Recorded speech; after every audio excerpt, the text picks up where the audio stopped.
نجمہ کو ٹھیک طرح یاد تو نہ تھا، مگر جتنا اس فلیٹ اور اس کے ارد گرد کی چیزیں یاد تھیں وہ سب فرقان صاحب، جواد اور کاشف کو بیان کر دیں۔ فرقان صاحب اس لڑکی کی مدد کی خاطر اسے ٹیکسی میں بٹھا کر پورے دن شہر کے سارے فلیٹ دکھاتے رہے تاکہ وہ پہچان سکیں، مگر سارے فلیٹ ایک جیسے ہی نظر آ رہے تھے۔ رہا صاحب وہ ترکی پہلی بار آئی تھی، اسے نہ تو یہاں کے کسی مشہور علاقے یا شہر کا نام پتہ تھا، نہ کسی مشہور شاپ کا، جس کے سبب ڈھونڈنے میں اور دقت پیش آ رہی تھی۔ سر، کمرے میں بند خاتون کا کیا کرنا ہے؟ اس کی واپسی کی فلائٹ بک تھی۔ وہ واپس جانے کے لیے کھڑا ہوا تو اس کا ایک گارڈ نظریں جھکا کر آہستہ سے استفسار کرنے لگا۔ وہ اپنے شیطانی منصوبے میں کامیاب نہ ہو سکا کیونکہ نجمہ اس کے گارڈز کے ہاتھ نہیں آئی تھی، جس کا غصہ اس کے چہرے پر عیاں تھا۔ ساتھ ساتھ ماتھے پر سفید پٹی اس لڑکی کی جرأت یاد دلا رہی تھی، جس پر وہ مزید آگ ببولا ہوئے جا رہا تھا۔ چھوڑ دو، ایسے ہی مجھے اس کی بیٹی چاہیے تھی، وہ تو بھاگ گئی۔ اس کے خون سے اپنے ہاتھ رنگنے کا مجھے کوئی فائدہ نہیں۔ بند رہنے دو اسے کمرے میں، بھوک پیاس سے تڑپ تڑپ کر خود ہی مر جائے گی، وہ صفاقیت سے کہتے ہوئے باہر کی جانب چل دیا۔ مجھے یاد آیا جب میں اپنی موم کے ساتھ کمرے کی کھڑکی سے باہر دیکھ رہی تھی تو مجھے ایک مسجد نظر آئی تھی۔ موم نے کہا، وہ نیلی مسجد ہے۔ نجمہ کو اچانک ہی یاد آیا تھا، ارے وہ تو ہمارے مارکیٹ کے قریبی ہے، اس کا مطلب وہ فلیٹ بھی آس پاس ہے۔ جواد اس کی بات سنتے ہی تیزی سے بولا، جنوری کے مہینے کے سبب استنبول برف سے ڈھکا ہوا تھا۔ آج رات برف باری کا امکان تھا، جس کی نیوز پہلے سے چینلز پر چل رہی تھی۔ وہ جلد ہی فلیٹ ڈھونڈنے میں کامیاب ہوئے تھے، مگر جواد نے ٹیکسی کو دور ہی رکوا لیا تھا۔ جواد نے نجمہ کو سخت تاکید کی کہ وہ ٹیکسی سے نہ اترے، کیونکہ وہ حالات کا جائزہ لینے کے بعد فیصلہ کرنے والے تھے کہ انہیں اس معاملے میں پولیس کی مدد لینی ہے یا نہیں۔ یہ محض اتفاق تھا یا اس کی دعائیں کہ ان لوگوں نے دور سے ہی عدیل اور اس کے گارڈز کو بلڈنگ سے نکل کر گاڑی میں بیٹھتا ہوا دیکھا۔ اب صرف ان لوگوں کے جانے کا انتظار ہو رہا تھا۔ یہ تو لاک ہے، ہم اندر کیسے جائیں گے؟ نجمہ انہیں اپنے فلیٹ تک آرام سے لے آئی تھی۔ فلیٹ کا دروازہ لاک دیکھ کر کاشف سر پکڑ کر بولا، ہٹ یار، میں دیکھتا ہوں۔ جواد نے اسے دروازے کے سامنے سے ہٹاتے ہوئے کہا اور پھر خود زور زور سے دروازے پر لات مارنے لگا۔ اس کے دروازے پر لات مارنے کے سبب شور برپا ہو رہا تھا، جس کی وجہ سے سامنے فلیٹ میں موجود ایک گورا شخص اپنے فلیٹ سے باہر نکل کر آیا۔ یہ کیا کر رہے ہو تم لوگ؟ وہ شخص بے ساختہ ہی سخت لہجے میں پوچھنے لگا۔ سوری ڈاکٹر، آپ کو پریشان کر رہے ہیں، مگر اس لڑکی کی والدہ اندر کمرے میں لاک ہو گئی ہیں، اسی لیے ہم دروازہ توڑنے کی کوشش کر رہے ہیں۔ فرقان صاحب ڈاکٹر حسن کو پہلی ہی نگاہ میں پہچان گئے تھے۔ وہ ترکی کے مشہور و معروف ہارٹ اسپیشلسٹ تھے۔ او، مگر یہ فلیٹ تو مجھ سے عدیل عدنان ملک نے خریدا ہے، وہ تیزی سے بولی۔ ہاں، وہی باسٹرڈ، اسی نے میری موم کو کمرے میں لاک کیا تھا، نجمہ روحان سے لہجے میں جواب دے ہوئی۔ ڈاکٹر، کیا آپ کے پاس فلیٹ کی کوئی دوسری چابی ہے؟ فرقان صاحب پر امید نظروں سے تکتے ہوئے پوچھنے لگے۔ ہاں ہے، مگر میں بغیر فلیٹ کے مالک کی اجازت کے آپ کو نہیں دے سکتا۔ سر پلیز، میری موم اندر بند ہے، وہ روتے ہوئے منتی لہجے میں بولی۔ پر میں تو تمہاری بات پر کیسے یقین کر لوں؟ وہ ہچکچا رہے تھے نجمہ کی مدد کرنے میں۔ آپ چاہیں تو خود چیک کر لیں، اندر جا کر۔ اندر کمرے میں میرے سامنے بند کیا تھا، اس جرک نے بغیر سانس لیے تیزی سے گویا ہوئی۔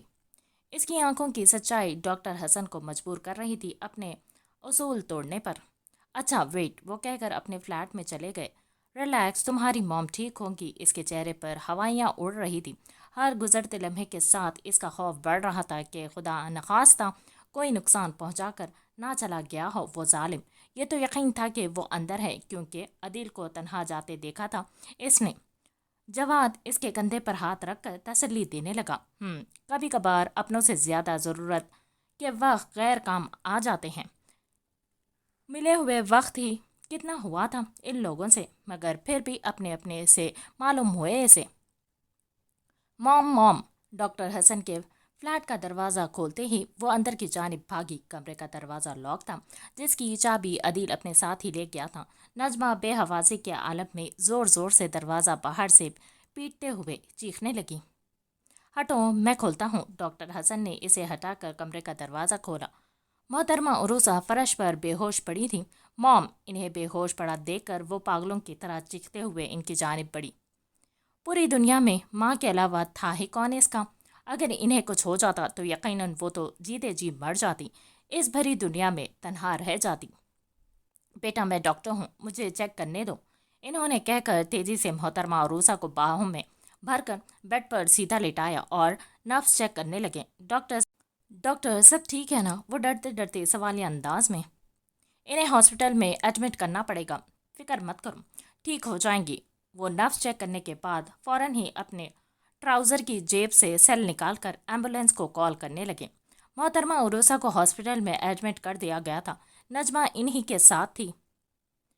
یہ پہن لو ورنہ کہیں تم بھی بیمار نہ پڑ جاؤ۔ برف باری شروع ہو چکی تھی۔ نجمہ کراچی سے جو کپڑے پہن کر آئی تھی ابھی تک انہی میں ملبوس تھی۔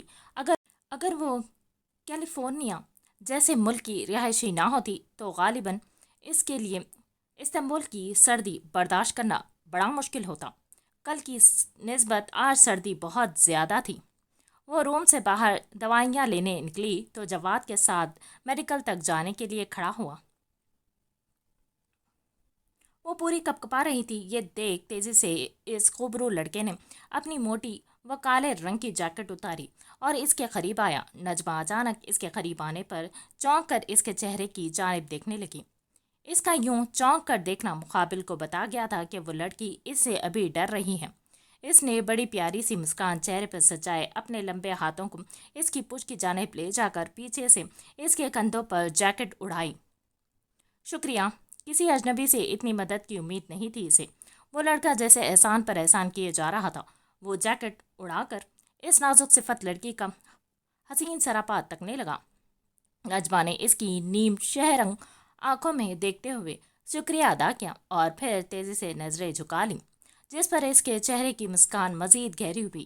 ویلکم، ویسے تمہاری عمر کیا ہے؟ جواد بات کرنا چاہتا تھا، اس کے بارے میں سب کچھ جاننا چاہتا تھا، مگر بات کرنا کیسے شروع کرے یہ اسے سمجھ نہیں آ رہا تھا۔ بڑی مشکل سے ہمت جما کر جو ذہن میں آیا وہ پوچھ بیٹھا، مگر سوال کرنے کے اگلے ہی لمحے زبان دانتوں میں دبائی تھی۔ او سوری، میں تو بھول گیا، لڑکیوں سے ان کی عمر نہیں پوچھتے۔ اس کے سوال پر وہ بغور اس کے چہرے کو دیکھنے لگی۔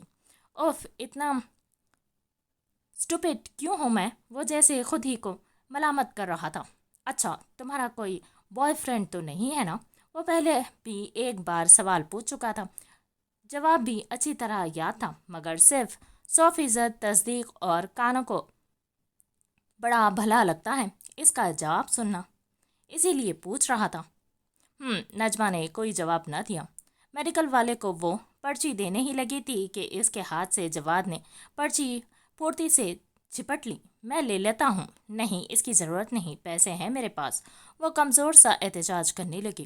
اپنے پیسے اپنے پاس رکھو، بعد میں کام آئیں گے، اس نے مسکرا کر کہا۔ اس کی مسکراہٹ بہت ہی حسین تھی، جیسے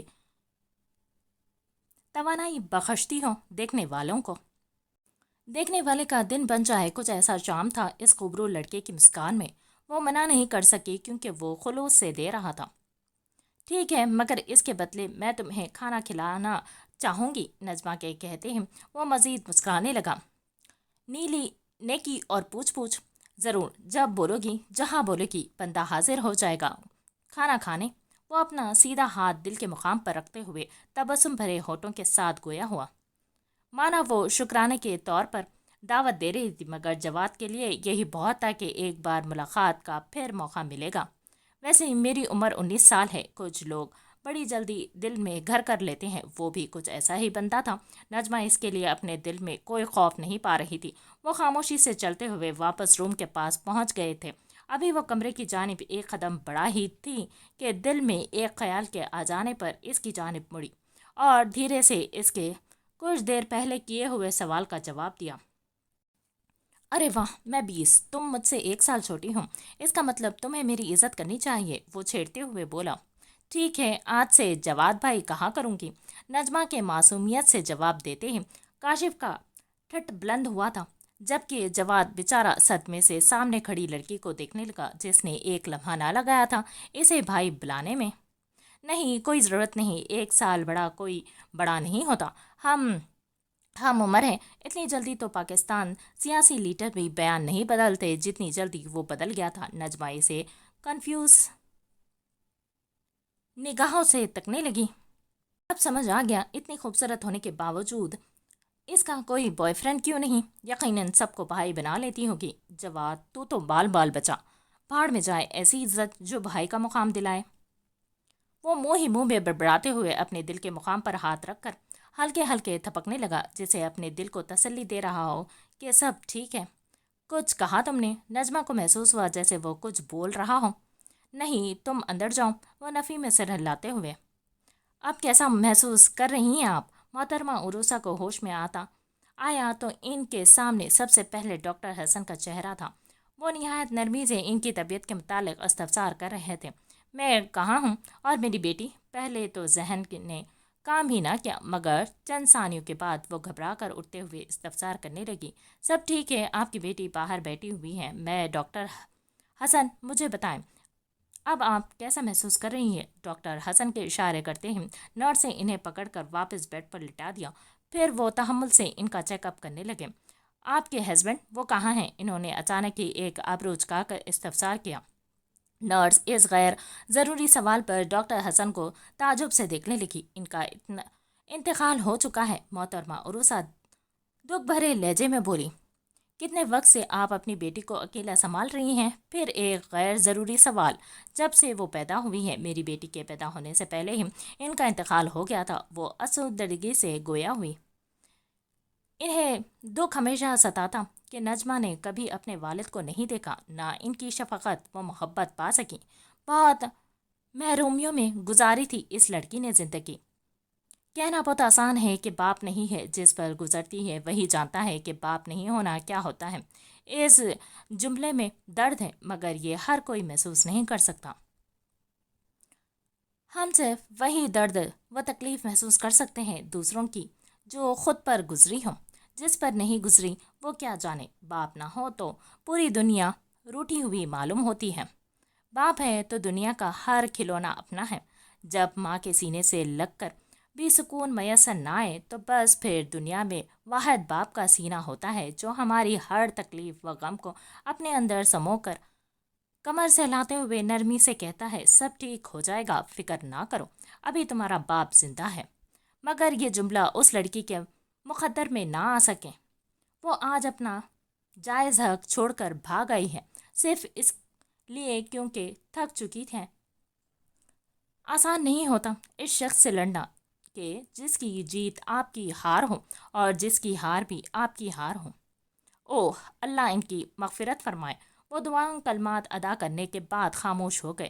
شکریہ ڈاکٹر۔ ڈاکٹر حسن چیک اپ کے بعد جانے لگے تو رسمی طور پر محترمہ عروسہ شکریہ ادا کرنے لگی، جبکہ وہ جواباً وہ ہلکا سا مسکرا دیے۔ انہیں مسکراتا دیکھ پاس کھڑی نرس کی حیرت سے آنکھیں بڑی ہوئی تھیں، کیونکہ ڈاکٹر حسن نہایت سنجیدہ مزاج کے مالک تھے۔ وہ 10 سال سے ان کے ساتھ کام کر رہی تھی، مگر ان 10 سالوں میں آج پہلی بار انہیں مسکراتا دیکھا تھا۔ ڈاکٹر حسن 40 سال کے تھے، انہوں نے آج تک شادی نہیں کی تھی۔ وہ شکل و صورت سے بالکل ترکش تھے، سفید و سرخ رنگت کے مالک، چہرے پر سنجیدگی، آنکھوں میں رعب، پتلے دبلے دراز خط دیکھنے والوں کو اپنی عمر سے بہت کم معلوم ہوتے ہیں۔ وہ ہارٹ اسپیشلسٹ ہیں، ترکی کے بہترین ڈاکٹرز میں سے ایک سال بعد وہ آفس میں بیٹھا ہوا تھا جب اس کی سیکرٹری نے آ کر خبر دی، سر زیڈن سکسیس گروپ کے اونر آ چکے ہیں۔